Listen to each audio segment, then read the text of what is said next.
안녕하세요. 연금과 재테크 연재크입니다. 여러분의 노후 준비와 연금 관리는 잘 되고 있으신가요? 인생의 후반기에 안정적이고 편안한 삶을 원한다면 노후 준비를 잘하는 것은 당연하죠.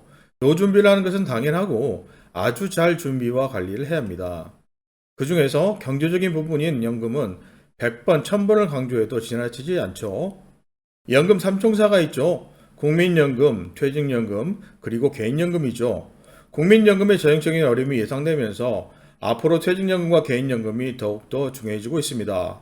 그래서 퇴직연금을 적극적으로 운영해서 좀 더 많은 연금을 만들고자 확정급여형 DB가 아닌 직접 투자 관리가 가능한 확정기여형 DC형으로 선택을 하는 분들이 점차 늘어나고 있습니다. 또한 세액공제와 절세 혜택을 최대로 누리고자 개인형 퇴직연금인 IRP도 많은 선택을 하는 추세입니다. 그렇다면 퇴직연금 DC와 IRP에서 가장 중요한 것은 무엇일까요? 투자 상품 선택과 투자 관리겠죠. 그런데 현실적으로 바쁜 직장인들이 투자 상품 선택과 관리가 쉽지가 않습니다. 그래서 이런 분들을 위해서 만들어진 상장 지수펀드 ETF가 있습니다. 그것은 바로 TDF ETF입니다. 오늘 영상은 퇴직연금에서 꼭 놓치지 말고 활용해야 하는 TDF ETF에 대한 영상입니다. 추가적으로 연금저축과는 달리 퇴직연금 DC형과 IRP에서는 30% 안전자산 의무 비율이라는 것이 있습니다.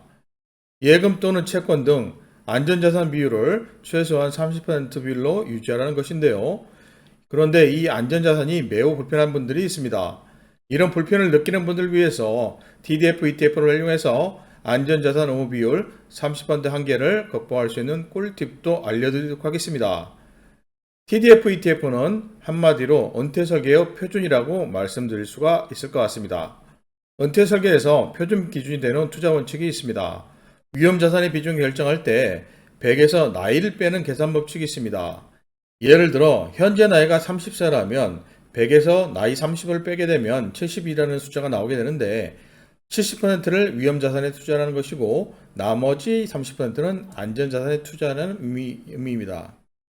나이가 60세라면 40%는 위험자산에 60%는 안전자산에 투자하는 말입니다.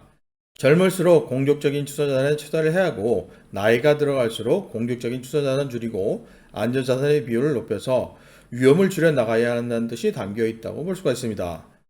이 원칙을 실현하는 상품이 TDF, ETF입니다. 먼저 TDF의 의미에 대해서 알아보도록 하겠습니다. TDF는 타겟 데이트 펀드의 앞글자를 가져온 것입니다. 목표 은퇴 시점에 맞추어 위험자산과 안전자산의 비중을 알아서 조정해주는 상품입니다.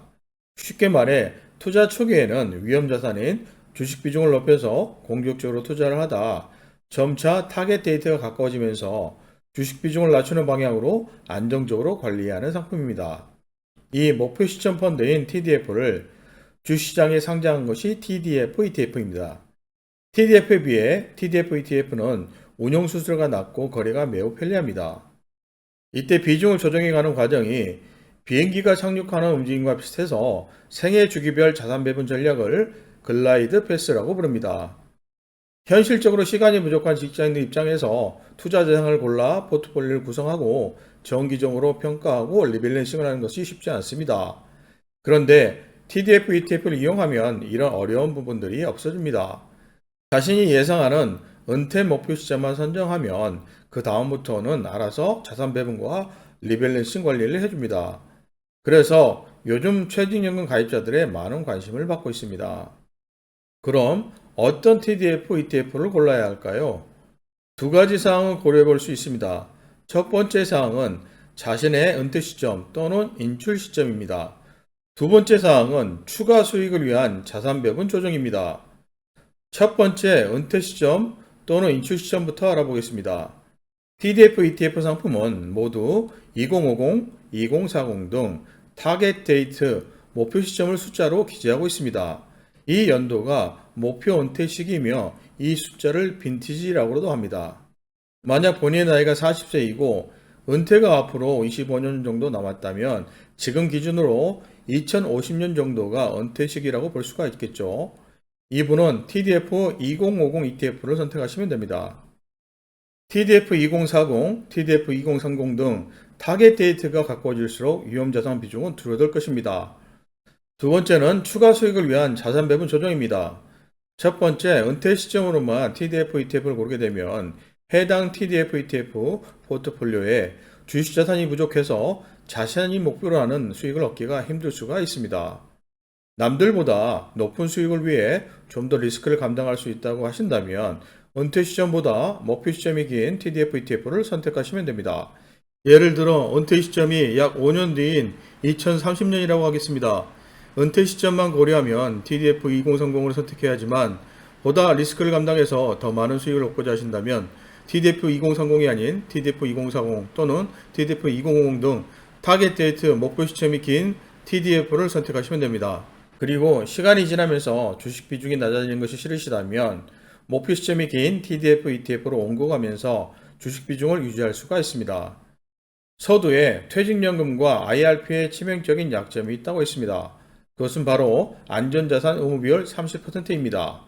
요즘처럼 주식시장이 우상향으로 쭉 이어지는 상황에선 안전자산을 의무적으로 30% 채워야 하는 규정은 치명적인 약점이 될 수가 있습니다. 그럼 이 안전자산 의무 비율 한계를 극복할 수 있는 방법이 없을까요? 자, 여기서부터는 집중하셔야 합니다. 퇴직연금 DC연과 IRP에서 TDF ETF를 이용해서 안전자산 의무 비율 30% 한계를 극복하는 꿀팁에 대해서 알려드리려고 합니다.